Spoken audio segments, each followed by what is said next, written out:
इमाम शाफी फरमाते हैं कि मैं एक मरतबा हज के अयाम में मक्कतुल मुकर्रमा गया तो वहाँ मुझे एक बुज़ुर्ग मिले। मुझे वो अच्छे लगे तो उन्होंने मेरे साथ कलाम किया और मुझे कहने लगे कि आप मेरे मेहमान बनते हैं। तो मुझे भूख लगी थी, मैंने फ़ौरन कबूल कर लिया। जब मैं उनके यहाँ गया तो उन्होंने मेरे सामने रोटी का टुकड़ा दस्तरखान पे रखा और कहा कि शुरू करो। तो मैं भी उसको बेतकल्लुफ़ी में खाने लगा। बातें चलने लगी तो मैंने उनसे पूछा कि आप कहाँ के रहने वाले? तो उन्होंने कहा कि मैं मदीने से आया।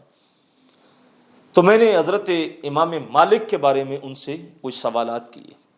तो जब वो इमाम मालिक के बारे में बोलने लगे तो मेरी दिलचस्पी को देख के मुझे कहने लगे कि जवान, लगता है कि तुम्हें ज़्यादा दिलचस्पी है तो मदीने जाना है। तो मैं तो पहले ही तैयार था, मैंने कहा कि हज़रत जाना है। उन्होंने एक घोड़े की तरफ इशारा करके कहा कि यह खाकी रंग का घोड़ा हमारे पास फारिग है, अगर आप जाना चाहें तो हम आपको ले जाते हैं। मैं तैयार हो गया। फरमाते जब हम निकले तो उन्होंने मुझे सवारी दे दी। तो हम 16 दिन के सफ़र के बाद मक्के से मदीना शरीफ पहुँच गए।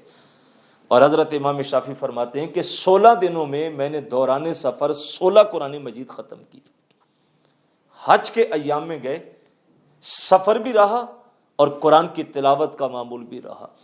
आज अलमिया यह है कि हम हज करने के बावजूद भी लोगों को एक कुरान पढ़ने की तौफीक नहीं होती। हरम में रहने के बावजूद भी, जबकि घर से भी दूर हैं, बच्चों से भी दूर हैं, वहाँ गए सिर्फ इबादत के लिए, लेकिन उसके बावजूद भी इबादत का मामूल नहीं होता। हमारा तो हरम के साए में गिलाफ़े काबा से लिपटने के बावजूद भी वहाँ मोबाइल चल रहा होता, कुछ प्रोग्राम लाइव चल रहे होते हैं, कुछ सेल्फियाँ बन रही होती हैं, कुछ तस्वीरें बना रहे होते हैं।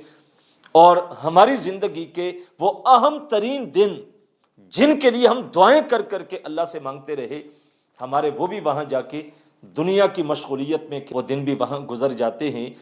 लेकिन ये कितने बाबरकत लोग थे। फरमाते हैं 16 दिन के सफ़र पे मैंने 16 कुरान मजीद पढ़े। जब मदीना शरीफ पहुँच गए तो हम मस्जिद नबी में हाजिर हुए। फरमाते एक हुजूम लगा तो एक कदावर शख्सियत आए और वो ऊंची जगह पे बैठे, और बैठते उन्होंने ज़ुबान से ये कलिमात अदा किए कि काला काला रसूलुल्लाह सल्लल्लाहु अलैहि वसल्लम। तो लोग उनके गिर जमा होकर बैठ गए। फरमाते मुझे समझ आ गई कि यही इमाम मालिक है। तो मैं भी जाके बैठ गया, लेकिन मैं चूंकि अजनबी था, मुसाफिर था। जब वो हदीस पढ़ाने लगे तो लोग लिखते थे। अब मेरे पास कुछ नहीं था कि मैं भी कुछ लिखूं, ना कागज़ ना कलम। फरमाते मैंने एक तिनका उठाया और हाथ की हथेली पे लिखने लगा। इमाम मालिक की नज़र पड़ी तो जब इख्तिताम हुआ तो मुझे करीब बुला के कहने लगे, जवान कहाँ से आए हो? मैंने बताया तो मुझे कहने लगे कि आप हदीस को तिनके के साथ लिख रहे थे। मैंने कहा कि हुजूर मेरे पास कागज़ नहीं था, मैं मुसाफिर था, तो मेरे पास कागज़ और कलम नहीं था। तो मैंने बरकत के लिए हाथ की हथेली पे लिखने वालों में अपना शुमार किया। तो हज़रत इमाम मालिक फरमाने लगे कि बेटा ये तो हदीस की जो है वो शान के ख़िलाफ़ है कि आप रसूलुल्लाह की फरामीन को इस तरह लिखें। मैंने अर्ज़ की हुजूर ये तो मैं सिर्फ लिखने वालों में अपना नाम शामिल करने की बात की है, वगरना आपने जितनी हदीसें पढ़ाई हैं मुझे सारी की सारी ज़ुबानी याद है। तो उन्होंने मुझे कहा कि फिर सुनाओ। फरमाया जो हदीसें उन्होंने पढ़ाई थी, लिखाई थी, वो सारी मैंने ज़ुबानी सुना दी। अब उनको मेरे साथ बड़ी दिलचस्पी पैदा हो गई। मुझे कहने लगे कि जवान मेरे मेहमान बनोगी? तो मैं तो पहले ही तैयार था। मैंने कहा हुजूर मैं आपका मेहमान बनने को तैयार हूँ। मैंने हामी भरी, मुझे साथ ले गए घर। जब खाना बना के मेरे सामने रखा तो बड़ा लजीज था। फरमाते मैंने खूब सैर होकर खाना खाया।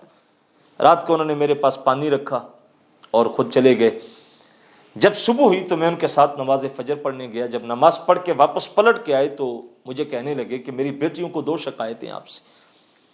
एक तो ये शिकायत है कि जो अल्लाह वाले होते हैं वो कम खाते हैं, और आपके सामने हमने कई लोगों का खाना बना के भेजा, लेकिन आप अकेले थे और कई लोगों का खाना खा गए।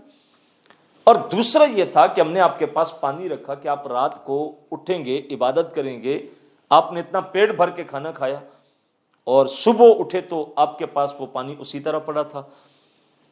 तो हज़रत इमाम शाफी इमाम मालिक से फरमाने लगे कि हुजूर असल ये था कि जब खाना मेरे सामने आया तो बड़ा लजीज था, جب میں نے لقمہ اتارنا چاہا تو وہ روشنی بن گیا، نور بن گیا۔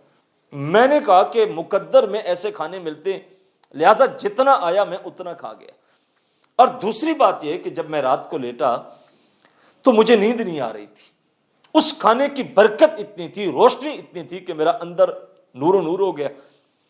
اور میں ایک روایت میرے ذہن میں آ گئی، حضور علیہ الصلوۃ والسلام نے حضرت عمیر کے پرندے کے مرنے کے اوپر جب ان کے گھر گئے تو ان سے کہا یا ابا عمیر ما فعل النغیر۔ وہ کہتے ہیں میں اس حدیث میں غور و فکر کرتے کرتے میں نے 40 کے قریب مسائل فقہ کے اس ایک حدیث سے اخذ کر لی۔ یہ اس کھانے کی برکت تھی جو میرے اندر اترا تھا، پاکیزہ کھانا تھا، نورن علی نور تھا، تو اس لیے رات کو پھر میرا وضو نہیں ٹوٹا، مجھے نیند نہیں آئی، اور صبح میں اٹھا تو آپ کے ساتھ اسی وضو میں جا کے نماز فجر پڑھی۔ امام مالک فرمانے لگے اس لیے کہ وہ کھانا میری بیٹیوں نے پکایا تھا، میری ساری بیٹیاں عالمہ ہیں، حافظہ ہیں، قاریہ ہیں، اور جب وہ کھانا پکاتی ہیں تو محمد پہ درود پڑتی ہیں۔ صاحب جب گھر کا ماحول اتنا خوبصورت بن جائے کہ بیٹیاں کھانا پکاتے بھی باوضو ہوں، آٹا گوندتے بھی باوضو ہوں، اللہ ایسے بابرکت گھرانے اس امت کو نصیب کرے، اور ہمارے گھروں کا ماحول بھی اللہ اس طرح پاکیزہ فرمائے کہ ہمارے گھر کی بہنیں بیٹیاں باوضو ہو کے اپنی زندگی کا آغاز کریں، تو یقیناً آنے والی نسلیں بھی بابرکت اور پاکیزہ فکر کی ہوتی ہیں۔ اللہ مجھے اور آپ کو توفیق عطا فرمائے۔